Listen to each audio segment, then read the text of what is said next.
Good morning to all our participants, and thank you for joining us today to engage with the findings being presented on the lived experiences of individuals exiting the AMC.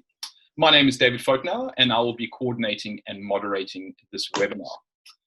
I would like to take the opportunity before we begin our webinar in acknowledging the Ngunnawal people, its leaders past, present, and future, who are the traditional custodians of the land upon which my home in Canberra is located. I acknowledge and respect their continuing culture and contribution they make to the life of Canberra and the region. I also acknowledge the traditional owners of the lands upon which each audience member participating in this webinar is located. I would also like to extend our appreciation on behalf of the University of New South Wales, Canberra, to Minister Shane Rattenbury, Minister for Justice, John Peach, Executive Director for ACT Corrective Services, and Neil McAllister, the ACT Inspector of Correctional Services, for their generous participation in today's webinar. Today's webinar is the culmination of a 12-month project headed by Dr. Caroline Doyle to map the unexplored qualitative landscape of released detainees from the AMC and their lived experiences following re-entry into society. This is the first time a qualitative study has investigated the experiences of individuals exiting the AMC, and we are confident that the findings of the pilot project illuminate future research pathways that are impactful in both policy, service, and research spaces. Before we begin our presentations, I would like to do some virtual housekeeping before I hand over to our first guest speaker, Dean Lloyd. Firstly, please be aware that the webinar, throughout the webinar, my apologies, media will be present. This has been indicated on the order of proceedings sheet that has been emailed to you. The webinar is also being recorded for distribution within the participant group of the webinar. I would also like to ask for our audience's indulgence if there is any technical challenges that arise suddenly. We do not expect any, but the impact of COVID-19 has necessitated the use of the virtual medium, and this is not without its growing pains. As the order of proceedings indicate, the Q&A session is scheduled after our two presentations. I would like to encourage all our audience members to post questions in the chat box at the bottom of your screen during the presentations. Once Dr. Doyle has completed her presentations, I will coordinate the Q&A session by fielding the questions posed by our audience members to the two speakers. I will endeavor to capture as many questions as I can. Given the numbers of audiences attending this webinar, may I please ask that each audience member tag their questions with either #research, #service, or #policy. This will greatly assist in the sorting of the questions into three broad themes that this webinar aims to examine and explore. It's now time for our guest speaker, Dean Lloyd, to present. Dean runs his own criminal consulting firm and has been an active service provider in New South Wales regarding detainee release preparation. Dean provides a unique perspective in his professional capacity as a criminal consultant, given his lived experience as a former detainee. This lived experience in incarceration informs and guides Dean's comprehensive approach and methodology to the importance of effective release preparation for detainees. On behalf of all our audience members and VIP guests mentioned, welcome, Dean, and over to you. Thank you, David. I'd just like to start with, to all of my friends whose lands I will walk across in my life, I wish to say thank you. To the custodians of these lands, its elders, I value and honour your wisdom. I choose to show my respect by acknowledging the injustices that have and still are perpetuated on your mob out there today. I also acknowledge the strength and resilience, the capacity of First Nations people across Australia and around the world. My commitment to you is that I will walk together with you on your journey towards freedom and self-determination. I would also like to say thank you to Caroline Doyle for your kindness, friendship, and willingness to support people society is so willing to discard.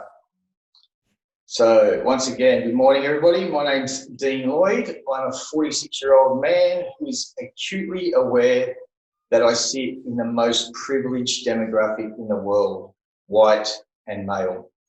I was born south of Sydney and have been married for 11 years. I'm a father of 3 currently who lives in Sydney's inner west. Perhaps most importantly, I am a surfer. I'm a person who still experiences discrimination and disadvantage as a result of a terrible decision I made 20 years ago. Most importantly, I want you to know that I'm more than that poor decision. Today, I have been invited to share with you my personal experience of the New South Wales criminal justice system through the lens of a criminalised person and a person who has chosen to work with people exiting prison. This is a topic I could talk for hours and hours on end about. As I was putting together this, my notes for today, many things come to mind. These are 6 things that really stood out and I want to highlight about my experience. Number 1, the detrimental impact of corrective services industries running New South Wales prisons and commoditising people. 2, the profoundly dehumanising process of prison.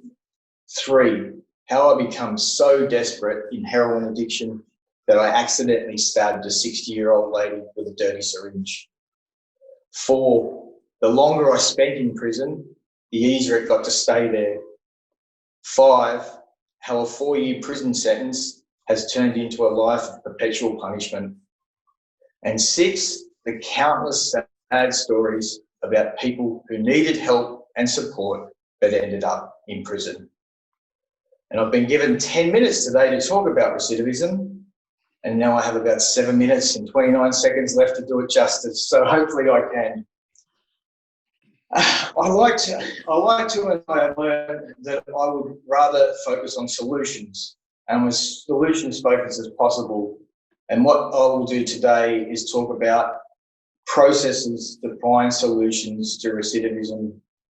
3 specific topics that I will talk about is firstly, defining the problem. 2nd, the power of language and its ability to change. And 3rd, practical solutions. So firstly, without a problem, there is no solution.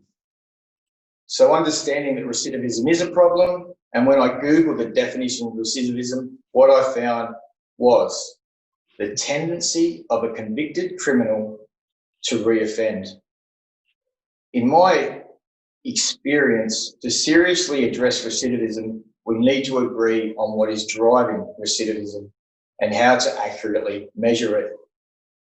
Criminologists that I've spoken to agree the most authentic mechanism of measurement for recidivism is measuring the number of people currently in prison against those that have already been in prison, which is a figure of about 70% according to the New South Wales Inmate Census 2018. So, what is driving people to reoffend? I believe from my personal experience that the barriers people face when released, such as lack of housing and employment, coupled with a lack of preparation for both the releasee and the community where they will return, fuel a dangerous instability. A message that I think is important for you to know is that prison release is a traumatic experience on its own. Moving from prison, a world that is familiar and accepting of who you are and what you might have done, back into a community, a place so foreign, unforgiving, rejecting of you as a person and your attempt to assimilate. It is demoralising, debilitating and confusing. In my experience, the majority of people currently released are intensely ill-equipped to deal with this process. So what they will do is resource themselves with familiar coping strategies such as drug and alcohol use in order to feel safe and survive this hostile experience. Drug and alcohol use is an actual parole violation for so many. It is these parole conditions designed to reduce recidivism, but actually end up fueling it. This is one of many examples of how current methods of reducing recidivism actually drive it. So, topic 2, language and its essential role. Labels are good on jars, not people. The language we use and the stories we tell have great significance to those involved. They carry a sense of hope and possibility, or can be associated with a sense of pessimism and low expectations, both of which can influence personal outcomes. Think about the language that is currently used to describe people exiting prison. It is so debilitating. Words such as offender, parolee, criminal, and inmate keep people identified as the problem. To be released, one must be risk assessed, required to address criminogenic needs. You are told not to consort with bad people, just like you, reinforcing the stigma you will carry with you for the rest of your life. Bad, damage, a perpetual risk. Alternatively, imagine being released using this language.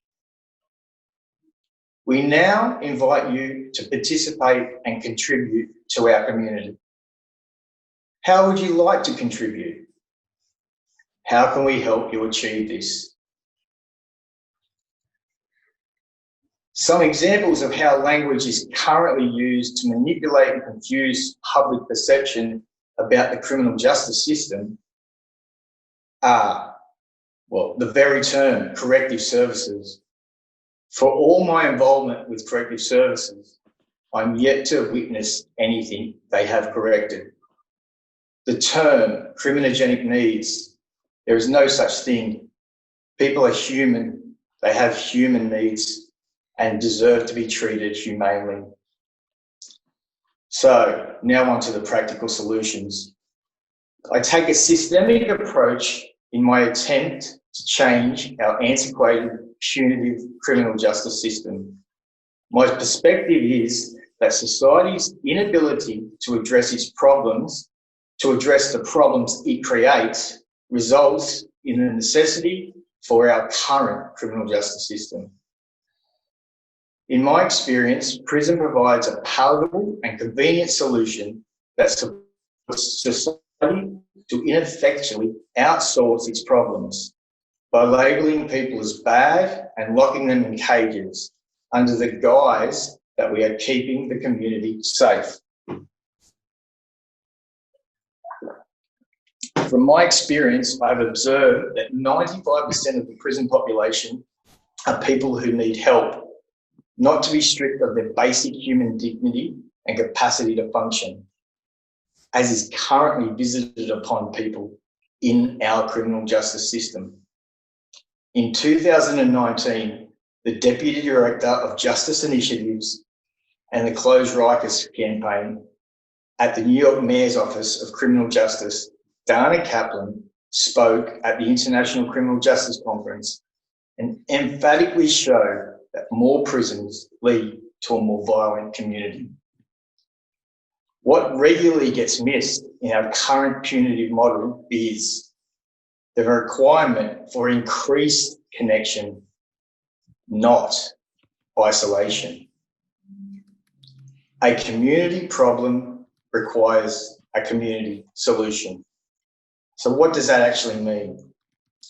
It means that when we take a systemic approach that supports communities where the vast majority of prisoners come from to increase their capacity by promoting inclusion, creating social capital, strengthening bonds, empowering through self-determination and social values, and taking a collaborative and supportive approach to people who need help. We can assist these communities to become responsible for their behaviour and define what they are willing to accept. This is early intervention in action. I've recently written and delivered a pre- and post-release employment program within 3 New South Wales metropolitan prisons.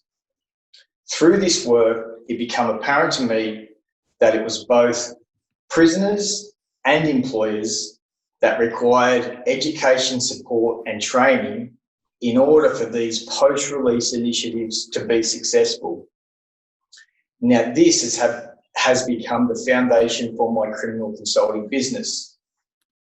Based on my own experiences, I think there are 6 areas that we can focus on to increase capacity and support change. 1, a housing first model, providing a stable foundation for sustained freedom. 2, we need to stop punishing people who need help. 3, increase public education, awareness and training to help employers understand how they can unlock the value of employing someone with a criminal record. 4, the focus needs to shift towards how can we send someone back into our community in a better shape than when, and more resourced than when they arrived in prison. 5, understanding that the safest thing you can do is employ someone with a criminal record. 6, something that I see as absolutely key and a missing component in the current release process is family inclusion in the pre-release period. And when not viable, plugging people into community support networks such as Parkrun and other programs that foster pre- and post-release engagement. So, in summary, the current attempt to reduce recidivism is not viable. When we realistically look at recidivism and its alarming statistics, it is obvious we can do better.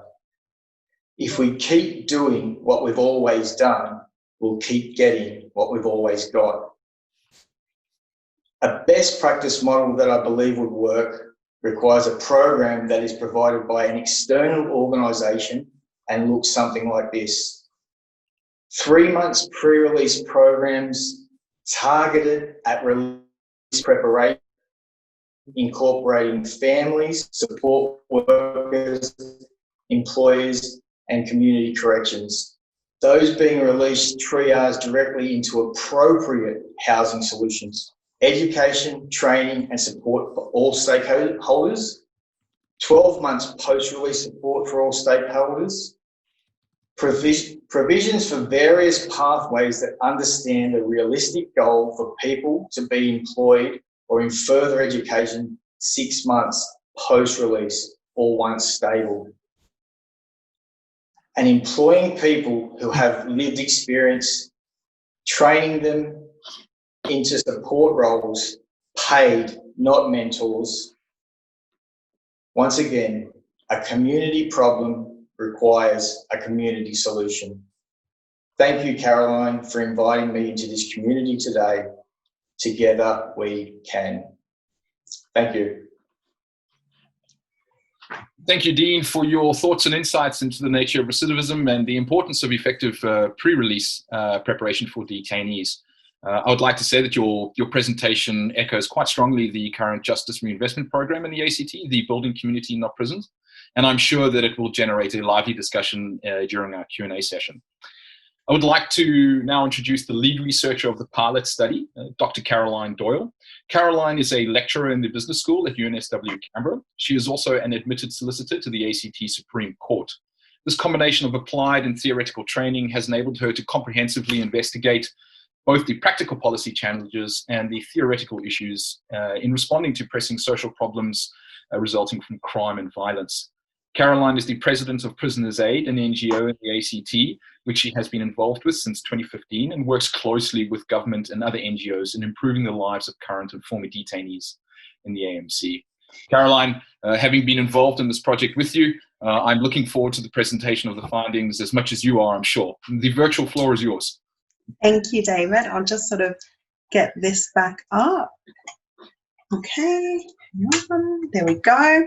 Okay, so I'd like to also thank Dean for providing such personal insights into the challenges that individuals can face upon release. So I'd like to start this presentation by firstly thanking the assistance and the guidance and important insights given by Professor Lorana Bartels and Dr. Anthony Hopkins from the ANU over the last sort of 18 months that we've sort of been getting this project up off the ground. I'm so grateful for the support and guidance that they were able to offer in sort of, as I said, getting this project started and then also looking at the findings of the research.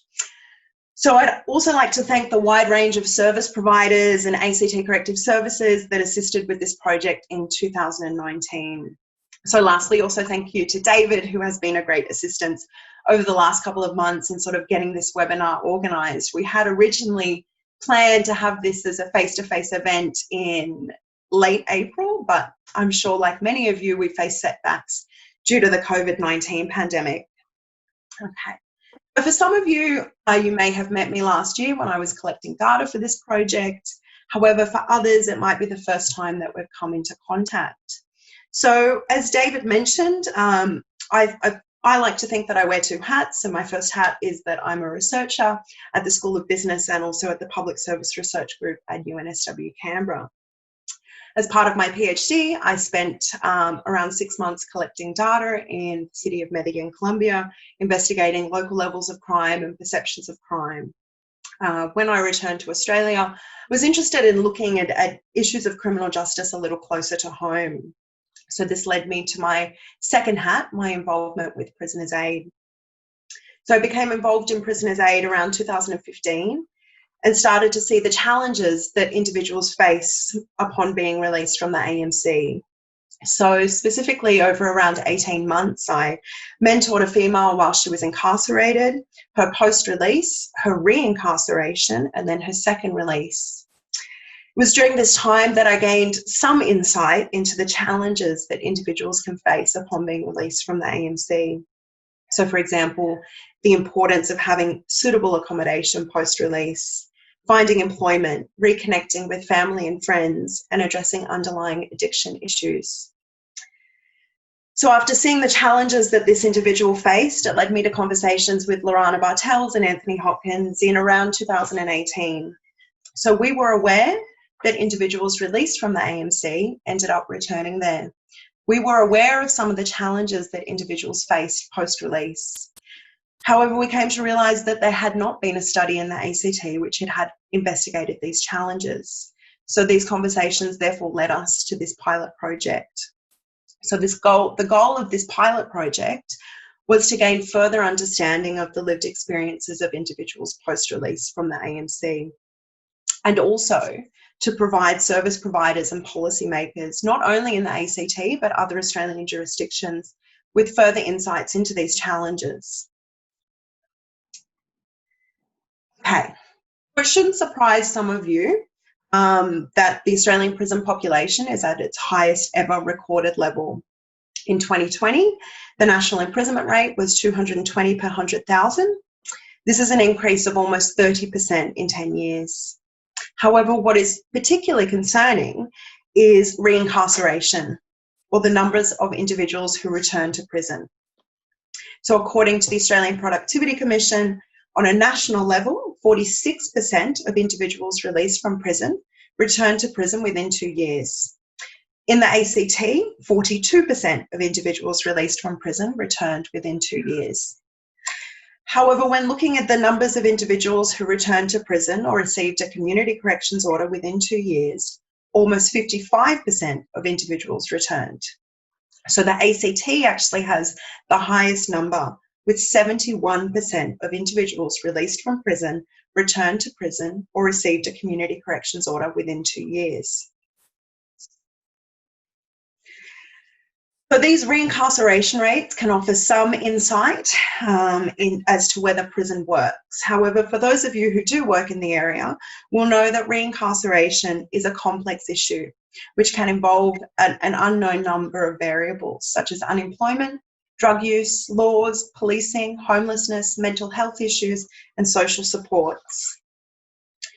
So throughout this presentation, you'll see the term reintegration, which highlights the difficulty and the problems with reintegration, as reintegration assumes a degree of integration to be resumed or rekindled. So as acknowledged by my colleague Diana Jones, the experience of ever having been integrated into a law-abiding community is alien for these individuals. But what do we know about post-release experiences? We know that 55% of individuals released from prison returned to prison or received a community corrections order within 2 years. But what we don't have much insight into in Australia is why. What challenges do individuals face upon being released from prison? And why are we seeing these high return rates? What can be done differently from a service provision perspective to assist individuals post-release?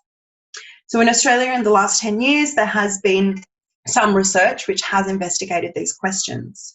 So this research has completed face-to-face interviews with up to 50 prisoners on a national level and up to 12 former prisoners in Victoria. So what we do know is that there are a range of challenges that individuals face post-release, and I'm sure this won't surprise many of you. So, for example, the Hardcastle and colleagues study acknowledged how lack of education, limited employment skills, and difficulties transferring skills gained in prison after release presented a range of challenges. So Jones and colleagues found how former prisoners face challenges addressing underlying self-confidence and self-identity issues. However, these researchers have all acknowledged how further research needs to be conducted to gain insights into these challenges and to understand more about why we have these high reincarceration rates. Moving on to the ACT, what do we know about the post-release experience? So as I mentioned before, it was from conversations with Lorana and Anthony that we realised that there has been limited qualitative research, which has investigated the experiences of individuals post-release from the AMC. An important study in 2017 by some of my colleagues at UNSW did evaluate individuals' experiences with the Through Care program. So for those of you who aren't aware, this is a voluntary program that provides supports to detainees returning to the community at the end of their sentence. So the evaluation followed both a qualitative and quantitative design. They asked individuals about their experiences with the program and how it assisted them post-release. So the overall findings were positive, however, they identified that there were 3 challenges. So the first being that there were confusion by clients about the program, which could be overcome by providing more detailed information or providing it again if needed. So second, the importance of stable and suitable housing is a key factor for a client to succeed. And lastly, greater engagement with employment services, especially those who have experience working with former detainees. So I'd also like to acknowledge the important recent studies by the ACT Inspectorate of Correctional Services and ACT Health, which have provided important insights into the lives of detainees at the AMC. So as David mentioned, it's important to sort of position this study within the current policy context, which many of you will be aware of. So the Justice and Community Safety is currently implementing the Justice Reinvestment Strategy with the goal of reducing recidivism by 25% by 2025. So this study, this pilot project, will provide important insights for JACs in achieving this goal. So as I mentioned before, it was from conversations with Lorana and with Anthony over 2018 that we realised the importance of investigating these areas. So specifically in the ACT, further insight is needed into the experiences of individuals following their release from the AMC. Further insight is needed into how particular service providers may have assisted individuals with their successful reintegration into the community and what could be improved. So this was the first time that a qualitative study attempted to sort of further understand the experiences of individuals following their release. So I'll now move to discussing the findings, but before I do, I'm just going to very briefly discuss the methodology and methods used. So this is just to show you how the data was collected and analysed, and to show you how it does provide an accurate representation of the experiences of individuals following their release from the AMC. So with the methods, I'm just going to bring your attention to 4 things. So firstly, why qualitative research? As I mentioned, we know the numbers. We know that in the ACT, 71% of individuals released from prison returned to prison or received a community corrections order within 2 years. However, qualitative research allows us to understand why, to look beyond these numbers and allow individuals an opportunity to explain their story. What challenges did they face upon release? What supports could have assisted them to ensure they didn't return to prison?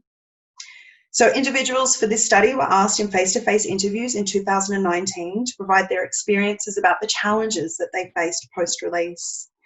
Individuals were told about the study via a flyer which was advertised in service providers. The second thing I'll just draw your attention to is that for this research to go ahead, ethical approval was given by the Ethics Committee at UNSW in 2019. Permission was also granted from ACT Corrective Services, and support was also given by a wide range of service providers that provide support for individuals in the ACT. So I'd like to thank again this support from ACT Corrective Services and the service providers. So the third area is the inclusion criteria. So for individuals to participate in this study, they needed to have spent at least a month in the AMC and had been released in the last 6 months. So why a month? Previous research has shown that even a short period of incarceration can have an effect on reintegration into the community. Previous research has also shown how individuals serving shorter sentences, such as a month, are more than often those who have committed multiple less serious offences and tend to be those who cycle in and out of the criminal justice system. So individuals that participated in this study were paid in $20 essentials cards, and the interviews ranged from 30 minutes to over an hour. So the last area that I'll just sort of draw your attention to is that there are particular challenges with doing this type of research. As acknowledged by my colleague Diana Jones, recruiting and interviewing former prisoners does require flexibility, tenacity, and respect. So for this research, it was particularly challenging to recruit individuals. This was despite the support from service providers and ACT Corrective Services. So for example, some individuals who did make contact questioned whether they could sort of trust the researcher with any information they provided. Establishing trust and rapport with individuals was such an important part of this research. It was also important to acknowledge that sort of it was difficult to arrange a suitable meeting time with participants. Often they asked to sort of meet, can we meet right here, right now, as they weren't sure about their future plans. They weren't sure if they were going to be offered a job. They weren't sure about when a housing inspection might be. So I'm more than happy, perhaps during the Q&A, to talk a little bit more about the challenges of doing this research and provide some recommendations for other researchers looking to follow a similar design. So on this slide, you'll find the demographics of participants of this study. I'll just remind you that all names have been changed to protect the identity of participants. You'll find that the median age of participants was 43 years old. The majority were male. Only one individual identified as Aboriginal or Torres Strait Islander.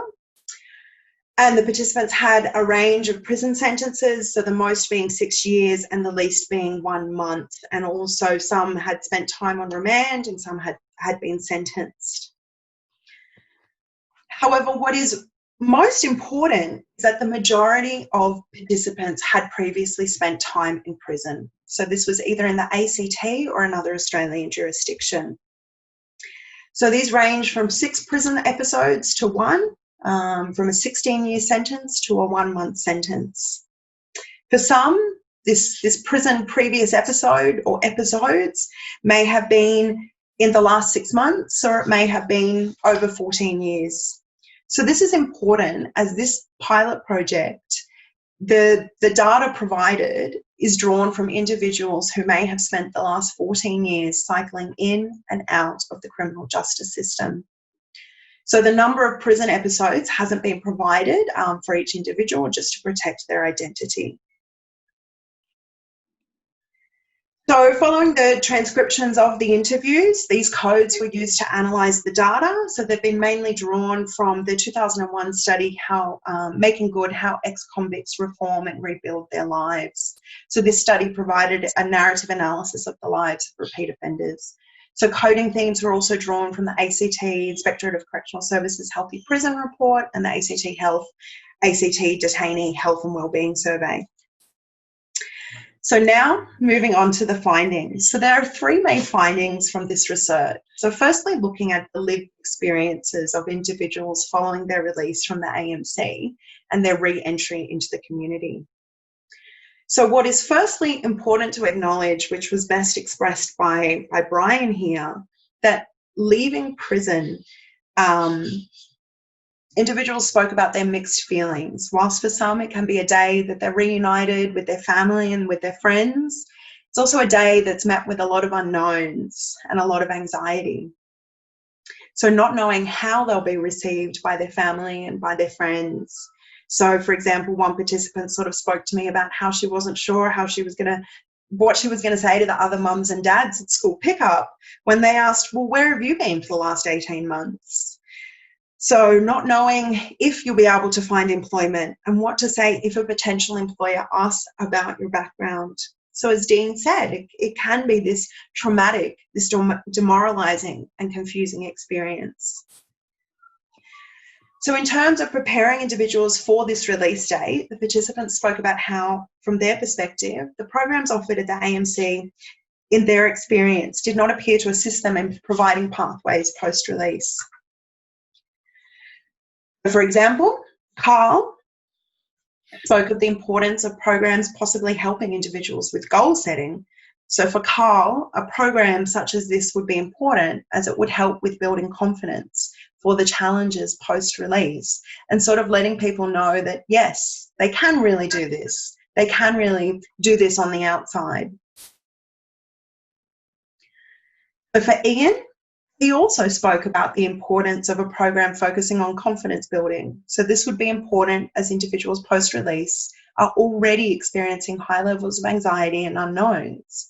So by a program assisting them to give them the confidence to apply for housing, to apply for a job, that they can break the mold and that they aren't destined to fail.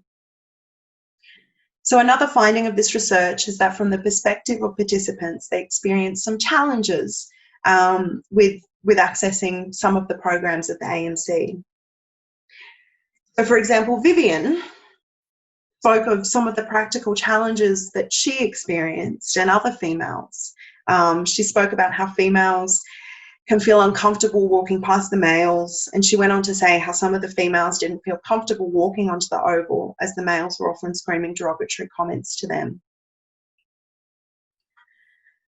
Brian spoke about how, from his perspective, he would have liked to have had some further insight into the programs at the AMC. He did have some knowledge that there were some programs.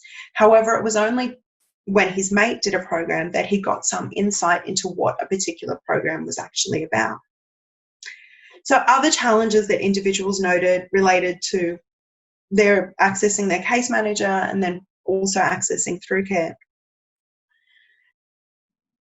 So, for example, Vivian spoke about how, from her perspective, her partner had inadequate access to their case manager leading up to their release. This inadequate access was a big stress for her partner in relation to their upcoming release date. So Michael also spoke about how, from his perspective, he had limited access to his case manager. In his perspective, he would have liked to have had further access to a case manager to assist him.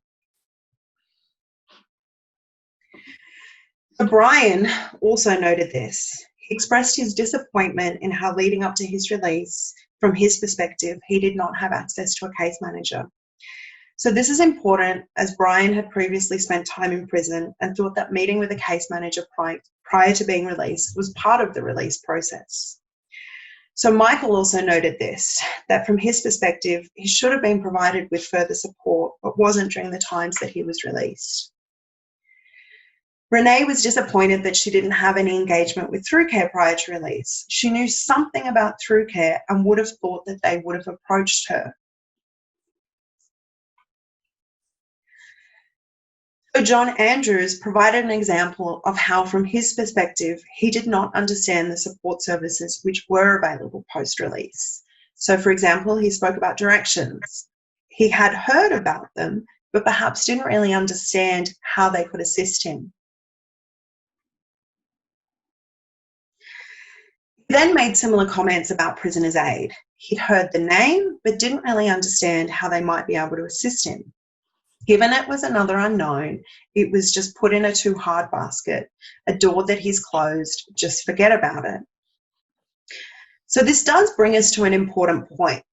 We know that programs are available to individuals inside the AMC.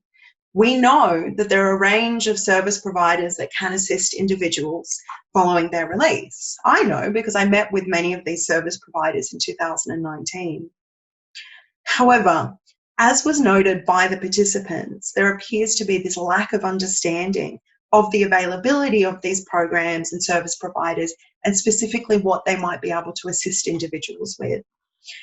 So what this could mean is that from the perspective of the users, of individuals, this information isn't really being communicated to them, or perhaps it's being communicated in a way that they don't really understand. So this is consistent with some of the insights provided by the Through Care program, which found that clients were confused about the services offered.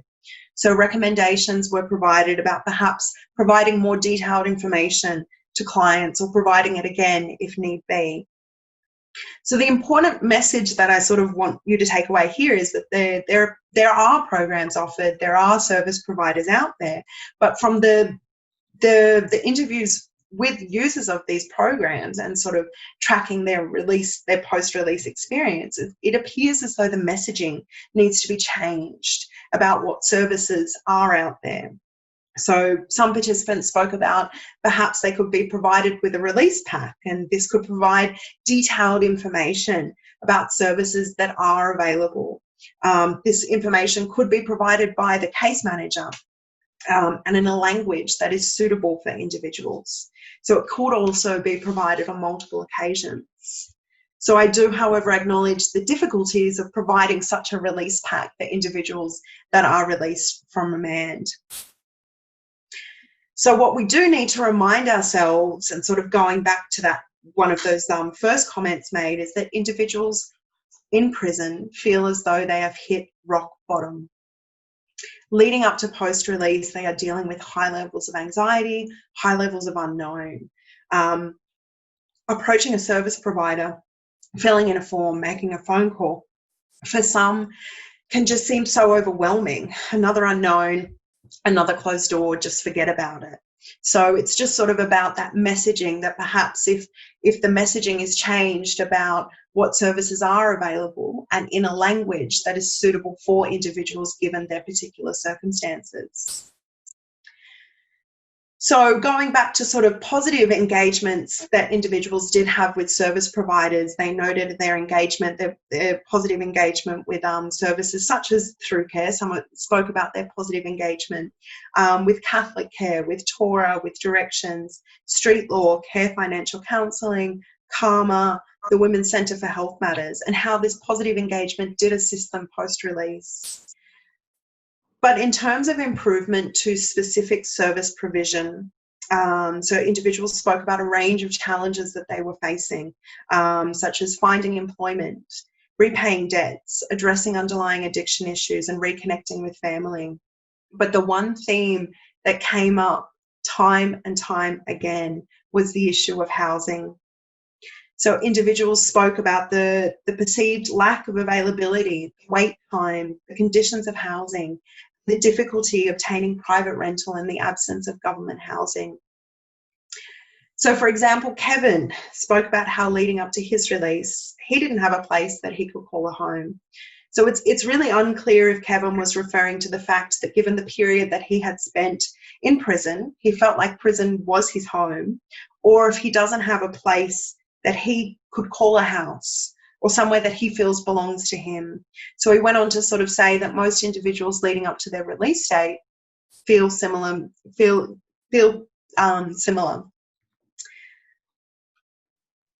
So Michael spoke about the importance of having a nice place to live. He went on to say how he finally had a place that he felt like he could invite his mum over for a cup of coffee, and how important this was to him. He felt like a human being and didn't feel embarrassed to say that this is where he lived. So Brian mentioned the long waiting list and how in his experience it did take a long time to get things rolling. James acknowledged how in his experience an important issue of how an individual can't get released unless they have somewhere to live, and he was just lucky that the caravan park accepted him on parole. So other individuals noted about how they didn't feel comfortable finding employment or reconnecting with family until they had suitable housing. So the number one priority post-release was finding suitable accommodation. And for the individuals in this study, this was an important factor in helping them achieve their goal of not returning to prison. So this finding is consistent with the evaluation of Through Care, which highlighted how it isn't just about housing availability, but it's also about suitable housing and how this is a key factor for an individual to succeed post-release. So it's also consistent with the objectives of the current ACT JACS housing project, which seeks to address issues with the availability of housing and suitable housing for individuals involved with the criminal justice sector. So the important takeaway message here is that it isn't just about a place to live. It's about a place that an individual can feel comfortable in post-release. So a place that they can call home, or as Michael said, a place where I felt like a human being, a place where my mum wants to stay and have a cup of coffee, a place where I don't feel embarrassed. So what does all this mean? What, based on these findings, what possible changes, what possible recommendations based on this pilot project are there? So there are 4 main recommendations from this research. So the first is to recognise the importance and urgency of the Justice Housing Program to address the availability of suitable housing for individuals upon release from the AMC. So the second is that improvements could be made in terms of communicating the current programs available at the AMC and how they can assist individuals with the challenges they may face upon release. So the importance of this is that information should be really communicated in a way that is suitable to be received by individuals. Other improvements, as we sort of discussed just early into the presentation, could include a further focus on areas such as goal setting and confidence building skills. The third recommendation, as I've sort of been saying, is about more detailed information being provided about specific support service providers can provide to individuals upon release.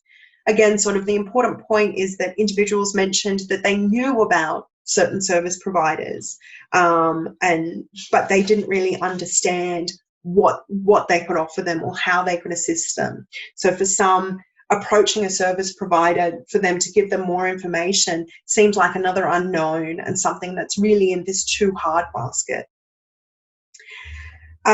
So some individuals even mentioned that how the possibility of something similar to a service provider fair inside the AMC, which I understand is a little complicated given the current COVID-19 restrictions, but perhaps sort of moving forward something about a service provider fair inside the AMC where they might be able to personally meet some of the service providers who may be able to assist them once they're released, and then that importance of having a familiar face, something that they do know, something that is a known. So this last recommendation is just sort of coming back to the beginning of this presentation. So this study was a pilot project, and the findings, however, do provide this depth of understanding and analysis as to some of the challenges that individuals can face upon release from prison. So further research into the area, taking into account the challenges that I briefly spoke about, could focus on a larger sample size, and further studies could also look at the specific challenges that individuals who identify as Aboriginal or Torres Strait Islander face. But there are also 3 further sub-areas building on the current sort of JACS policy. So firstly, involving individuals released from the AMC and either other Australian prisons in designing policy that is relevant to them. So this study has shown how former detainees can offer important insights into the challenges that they face and other individuals face post-release. So previous research has found how the participation of former prisoners and the opportunity to give back, such as in prison reintegration programs, do offer a range of benefits, including improved community reintegration. So building on this point, a further study could examine the feasibility of establishing something similar to a peer mentorship program run by former detainees. One participant specifically spoke about how, given her own personal journey, she was motivated to train to become a case manager, as she felt like she had a good understanding of the type of language and the type of words that needed to be used to sort of guide individuals once they are released. So I'd like to acknowledge the work of Claire Seppings and how she has shown how these types of programs can be successful in sort of helping individuals post-release. So lastly, and this is sort of again within the COVID-19 current restrictions, might be something down the track. So this establishment of an annual sort of conference or biannual conference, which could be this opportunity to bring together former detainees, so from the AMC, policymakers, service providers and academics, to really gain further understanding of these challenges post-release and establish better best practices for re-entry. So I'd just like to finish up by saying thank you again to Lorana, to Anthony, to David, the wide range of service providers and ACT Corrective Services for all your support and assistance over the last 18 months in sort of getting data collected and analysed for this pilot project. So I'll now hand over to David for any questions. Maybe if I leave that up there.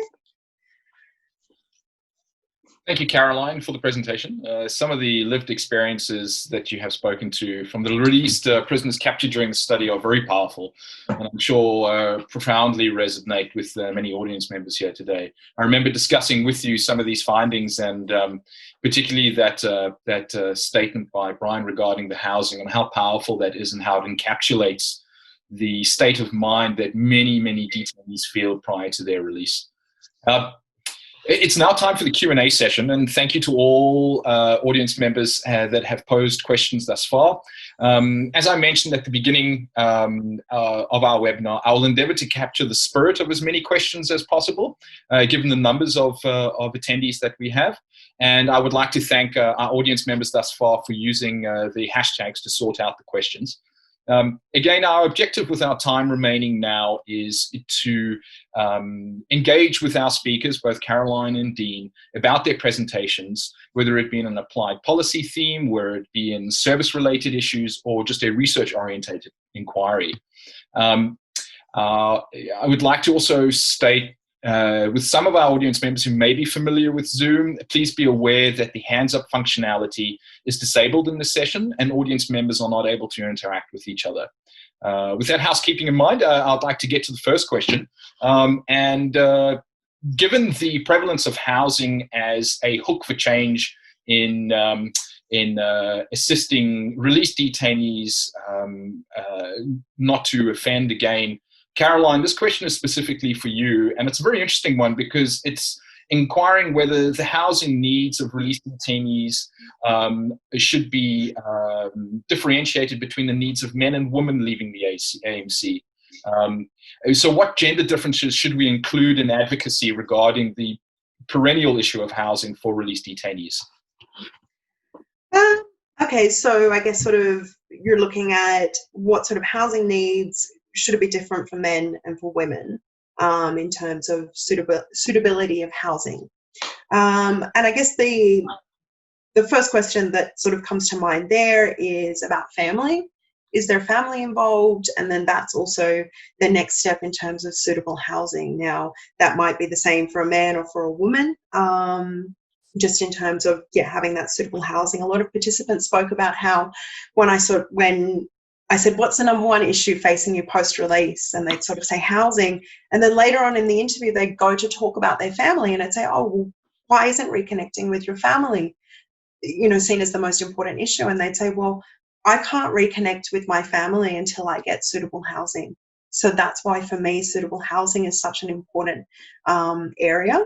So that would sort of be, and for both groups, for men and women, they also spoke about the challenges of not being in an area where they might be challenged in terms of mixing with old crowds, which again goes back to that suitable housing. I'm trying very hard to get my life back on track, but if I'm in an area where perhaps I might be tempted because of those surrounding social groups, then that'll make it difficult for me. So that would sort of, I'm not sure if that answers the question, but it does sort of come back to that big picture of if an individual does need to reconnect to family, then there are certain challenges in terms of suitable housing.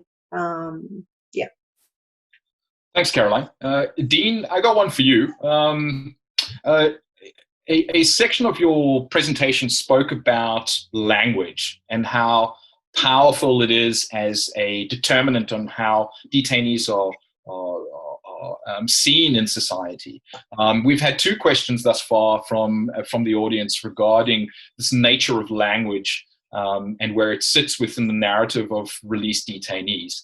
The first one speaks about, could you describe the current language being used around COVID-19 and the suspension of family visits, particularly the focus on how drugs are being brought into the complex?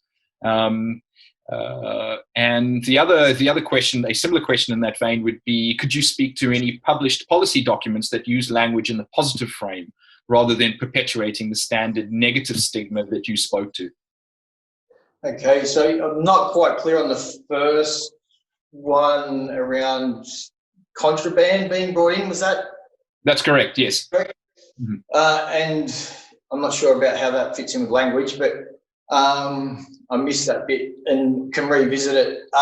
What I would speak to around positive is the Norway method. I've been speaking with the governor of Halden Prison, R.A. Holdall, who was out here early in, I think, just before COVID hit, and just how they treat and speak. So the punishment there is the time you're away from the family. Everything else is the same. They've got fridges in their rooms, all of that sort of stuff.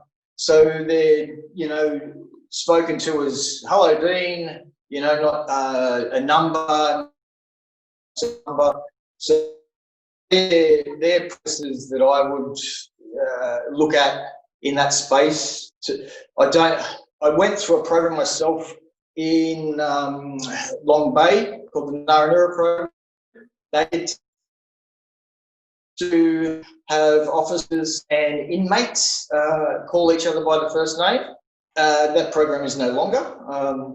But just it's very difficult when we are looking at prison as a punitive thing to be therapeutic. That's how I would see it. Thank you, Dean. Caro, I remember during the course of the research, we spoke about the viability of a pre-release presentation pack and the amount of coordination that would require, both with external service providers outside of the AMC and also the AMC itself. Can you speak more to the value of this for released detainees? And one of the questions that has been posed by an audience member is they noted that one thing Shine for Kids is looking at is a tip for reintegration for parents. And could you speak about this more broadly, please? So this is about the value sort of a release pack. Indeed. Mm. Yep.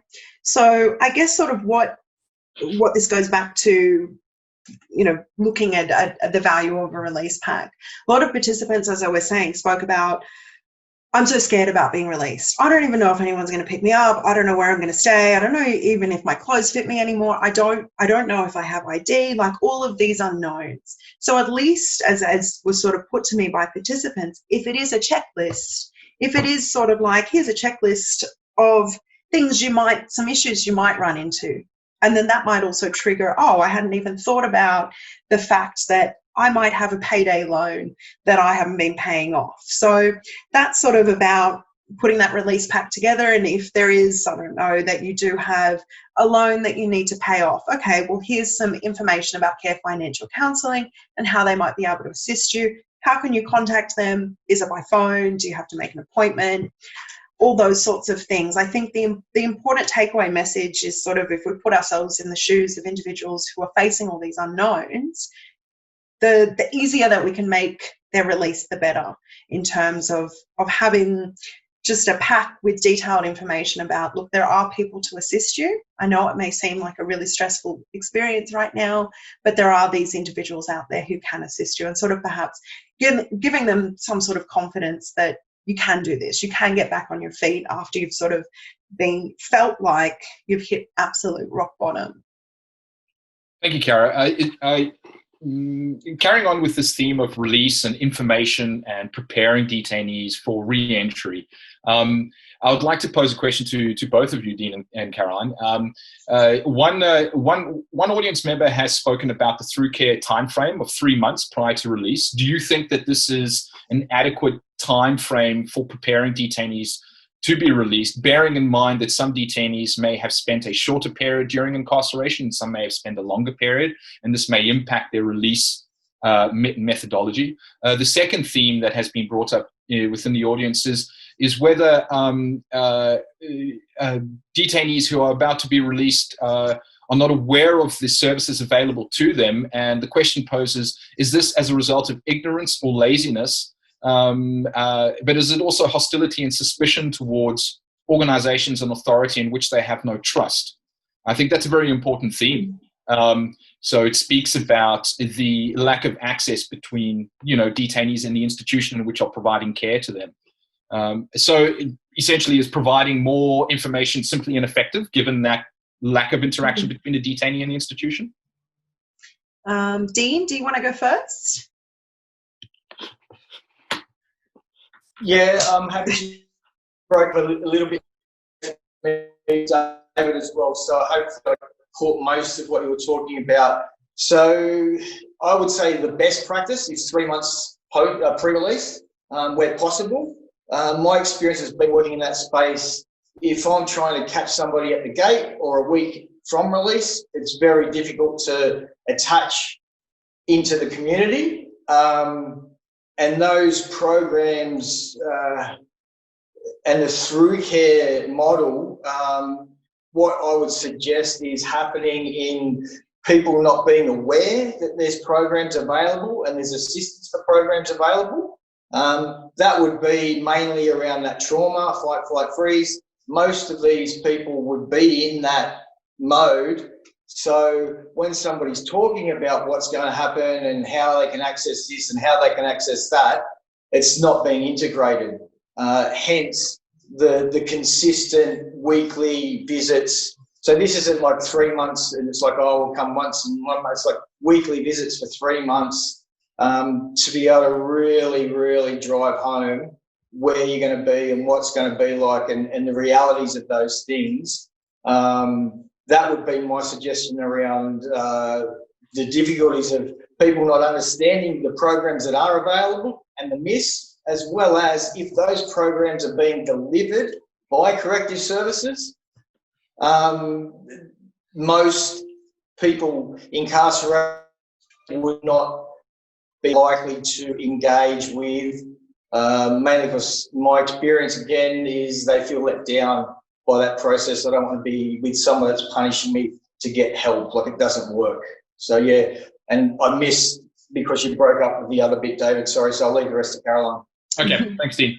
Thank you. Okay, there were 2 questions there. One was about through care and one was about sort of individuals' perceptions, self-perceptions, and then also perceptions of the program availability. And I guess sort of, Dean, you're talking about 3 months leading up to release, and as acknowledged by the person who asked this question, this is hard given individuals who may serve shorter sentences. Is it a magic number?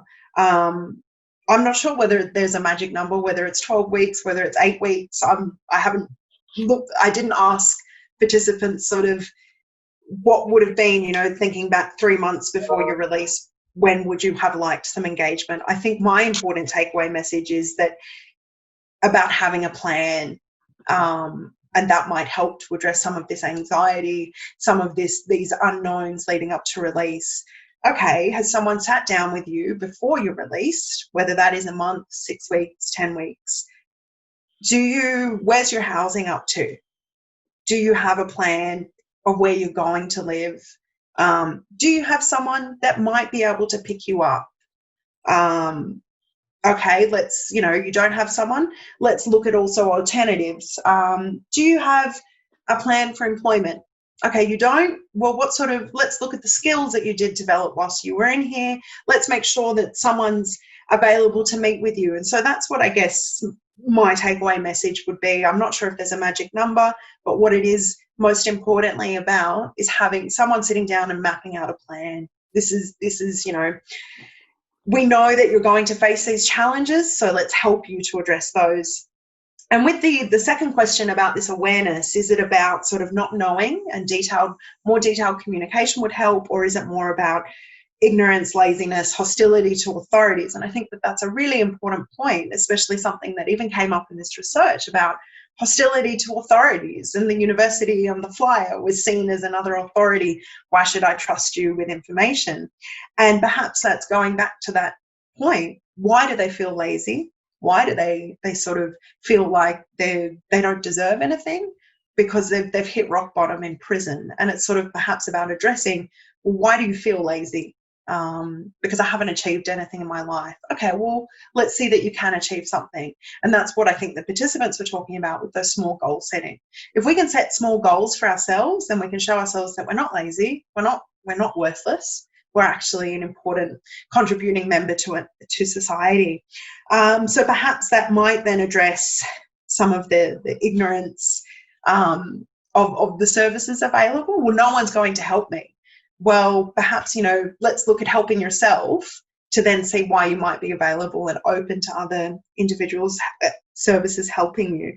And then that hostility in terms of to authority, and I mean, that's sort of going back to, we didn't ask individuals about their experiences specifically with authorities, but you can imagine an individual who's cycled in and out of the criminal justice sector for the last 14 years will have some authority and so some hostility to authority. So I guess sort of my short answer to that question would be perhaps going back to those ideas that were given by the participants about the small goal setting.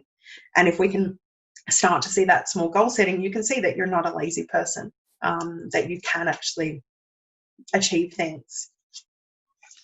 Thank you, Caroline. Thank you, Dean. This discussion that's carrying on right now about release preparation seems to have generated some questions from our attendees, and I'm going to carry on with this theme. And I'd like to quote directly on this question because it's very well phrased. And this is to both Caroline and Dean. What are your thoughts around preparing people for release as soon as they enter custody? To leave people languishing and killing time feels as though it is in contrast to the ACT's government's committed policy approach to reducing recidivism by 25% by 2025. The audience member goes on to state, if custodial episodes are about supporting people to address their needs and change the attached behavior, it seems redundant to not be thinking about release and finding meaningful connections in the community from day one of a custodial episode. Steve? Do you want me to take that one first, Carol? So just, I think that's a really valid point. And understanding, you know, obviously with from my experiences, you see somebody that gets a significant sentence, trying to address, like if someone gets 14 years, they don't want to think about getting out at all. And that would be a slow process over time of, I would say, providing access to university degrees and levels of education that would see them transition out with qualifications, more so in the shorter periods of, you know, I think the vast majority of sentences sit around about 18 months. That's just a guesstimate there, but from what I remember. Preparation should be the main agenda for release. Ultimately, everybody, I always say this, 100% of people getting out, some are dead and but everybody gets out. The ones that get out, they're coming to live next door to you, to me. How do you want your neighbour to be getting out from prison? Angry and resentful? Or, you know, having addressed some of their issues?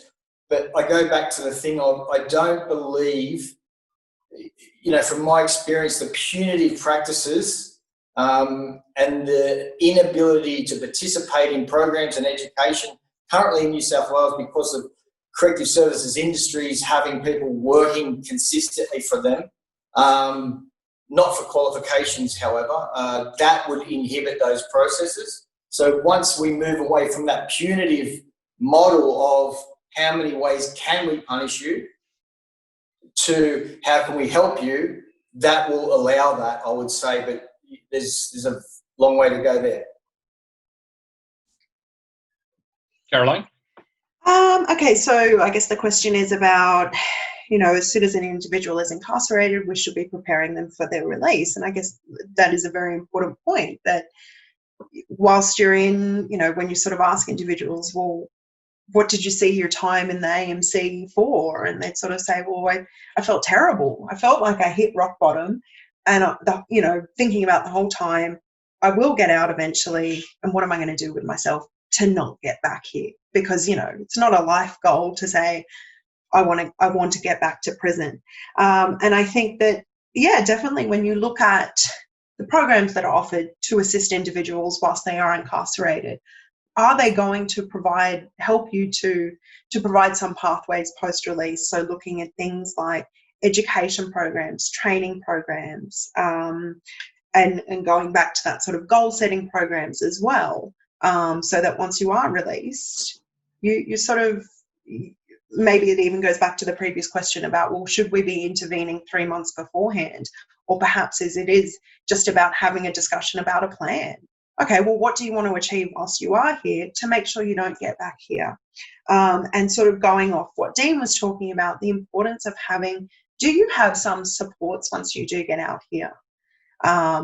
Is it about family? And I guess on saying that, some individuals would speak about, when I'd ask them, is it family or friends that helped you? Did you have a peer group? And they'd say, well, I don't want to socialize with those friends anymore. My family was so important for sort of keeping me on track. Some individuals spoke about the importance of their mum, that was sort of, I wanted to show her that I have done something with my life. So perhaps it is about making sure once an individual is incarcerated, that they do have those support networks, such as family visiting them. They don't have family visiting. Is there a possibility of a phone call? Is that something that a service provider could assist to making sure, working on the outside to sort of say, okay, do you have someone that's able to help you as a support network once you are released? So, I think that's a really important point about once an individual is incarcerated, making sure that they are being set up for their release date. As Dean said, they do get out. So, David, I just want to cover off on that. And I think what's being missed here, and I touched on in my topic, is, so this is only half of the job. I know someone that got so many certificates and qualifications while they were in prison, they cannot get a job now that they're out. So it's half of the job that's getting done. We can prepare people and make prisoners comfortable and as therapeutic as possible, but recidivism happens in the community.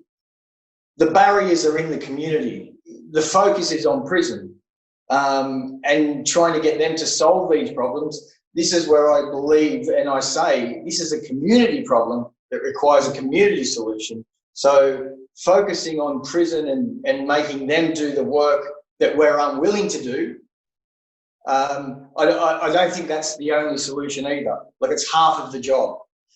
So sorry, I just want to add that.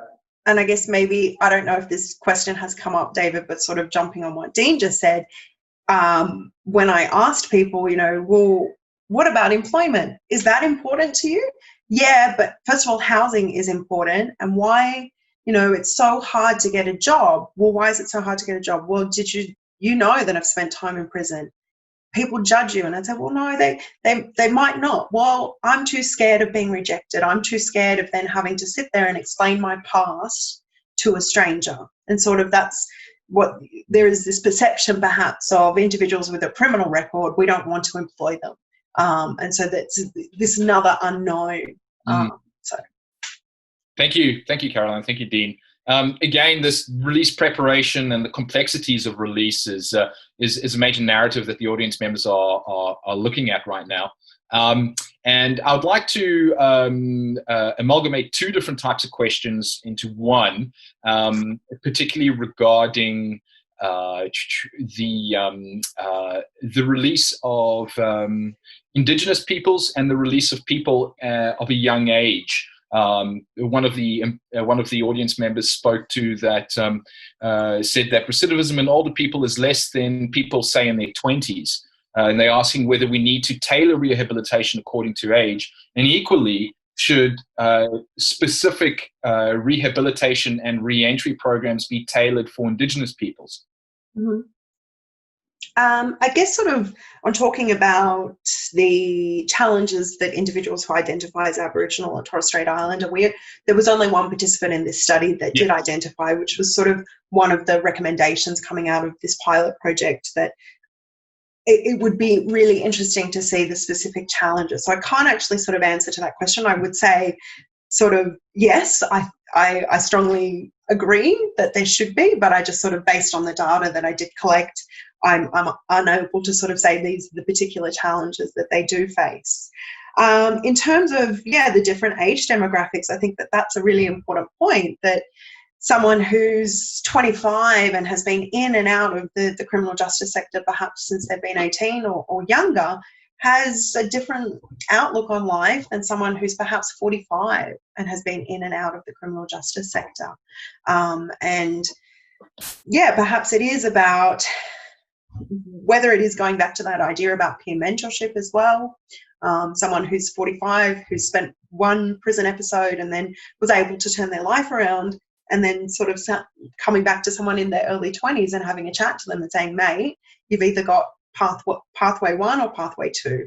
I'm here to talk to you about how you can perhaps get down pathway 2 and find employment, and perhaps, as Dean is here now today, giving opening remarks and talking to people. And I think that that's why it's so important for individuals like Dean and some of his colleagues that have spent time in prison but then are now walking and doing advocacy work, and the importance of their lived experience in saying, look, this doesn't have to be your life. You can make a difference. You can actually change the way. So I don't know if, Dean, if you had anything to add to that.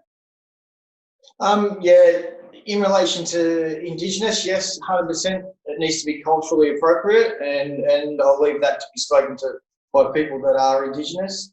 And then in relation to, so what I did in the program that I wrote and developed it was bespoke, and I would go in and ask what the needs were, which was such a foreign concept for all of these people that I was working with. It's normally dictated to how you get my support and what you need to do, and in that's just punitive as well. So the program that I designed had the ability to be flexible around, okay, and I've been supporting a gentleman that's 63 that got out, and everybody else I could tip into a removalist sort of with Prisoners Aid in New South Wales sort of scenario. He's 63, doesn't want to remove furniture. Understanding those nuances. This is where I sit around. We need to have as many and as various different pathways and models into the community, because what works for me is not going to work for you. And, however, there will be significant overlaps in lots of areas, but, the ability to provide, you have to go here and this is how we do it. And if you don't do it that way, we can't help you. Like, that's another punitive model. So there's all these punitive practices and models that keep these people stuck in those systems over and above. What happens now, or what I see happens now, is if somebody falls over in the community, what generally happens is they are punished and decline access to services, which I think is akin to walking over to somebody while they're on the ground and giving them a kick. Over and above, what I would do is walk over and say, hey, buddy, of course you're falling over. Nobody's helping you. Here's a hand. Let's get back up, dust yourself off, let's have another crack. This isn't about second chances, third chances, fourth chances, fifth chances. This is about chances. The amount of chances that I had and were given in my privileged demographic were phenomenal. And the only reason I stand here today, I believe, is because of the colour of my skin and my access to that privilege. So just being aware of those whole paradigm shifts around access and just and equitable. So yeah, that would be where I sit on that. Thank you, Dean. That's very interesting. Your whole focus on hooks for change and structural factors that support a offending-free lifestyle post-release, the idea of a home and the prospects of job and the prospects of employment and financial resources, and also your privileged demographic. Indeed, it speaks to the structural factors that support a lack of offending post-release. Thank you. We haven't spoken a lot about alcohol and drug problems post-release during the presentation, and one of the audience members has posed a question regarding the high number of detainees on the methadone program within the AMC, and they asked how much of an issue is this post-release, given that they need to attend drug rehab programs, and also how much of a deterrent are these drug rehab programs to possible employment for detainees once they re-enter society? Okay, so I'll speak about sort of two participants that spoke about their specific challenges with drug addiction issues. So the first individual spoke about how, given his physical appearance, because of his years using ice, he sort of just didn't have the confidence to approach employers for jobs, and he was sort of saying, well, who would want to hire me? Who would want to hire someone who looks like me? And at the moment, my life is just get up, go to the methadone clinic, come home. And he was sort of saying, as if, look at, is this it? Is this life? And so I think that was really powerful to sort of, for him, he was like, I just don't see anything else. And another individual spoke about how, given the sort of appointments that they had, that they were trying really, really hard to address underlying sort of addiction issues, but they had a lot of appointments to make during the week to sort of make sure that they did address that. So I think it was sort of up to 15 to 20 hours a week worth of appointments. And they sort of posed the question to me, well, who wants to hire me then? That's already got 15, 20 hours of appointments. How do I explain that to a potential employer that, oh, I can't work this hour? And if they say, why can't you? And I say, well, I've got to go to my drug rehab course. I just don't feel comfortable. And so I think that was a really interesting, that she had tried really, really hard, and she's continuing. She's very determined, but then sort of, well, how can, I don't even want to think about employment because I still want to address these underlying issues. So yeah, that's sort of the two themes that come off the top of my head about sort of methadone and drug addiction issues and the challenges and how that fits within the whole narrative of post-release. Dean, I don't know if you wanted to. So I believe in this space, and I don't understand why people are so driven to get people off. Like I got clean, and I'm from an abstinence-based model, so I understand. I previously would have said everyone needs to get off methadone, but some of the people that are on methadone, that's what's keeping them alive around trauma and all that sort of stuff. So essentially, to rip those survival and coping mechanisms off these people is cruel and unnatural. That being said, it's such a complex issue. Like if you go to the local methadone clinic near where I live, it's just like going to prison, like the methadone clinic at prison, because that's where they all go. So, that can be like, why are we sending them all there as well? Like that's a solution that we've come up with. Over and above, I've worked with a guy that he done 18 years in 8 months installments, so never done any like significant period of time. The last time he was out was 18 hours, I think, and pills and methadone were his thing, and worked towards just getting him off pills. And then he was on methadone, and he's reunited with his family, he's got a job, he's working. So it's around housing and stability and life stability, and being there, similar to the Portugal model of like, let's just support these people to stay alive.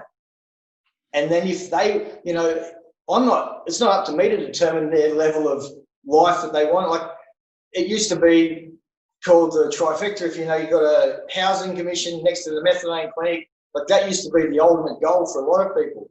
And if that's their goal, that's their goal. But, you know, $30,000 on Centrelink over and above $120,000 in prison, that's the equation. And then just holding them and putting adequate services in and wraparound services at the methadone clinic.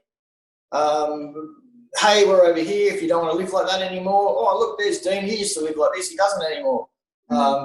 Those sorts of support mechanisms over, you know, and these are gently, softly sort of stuff that over time will transition into different scenarios for people and have different lifestyles, I believe, and I've seen.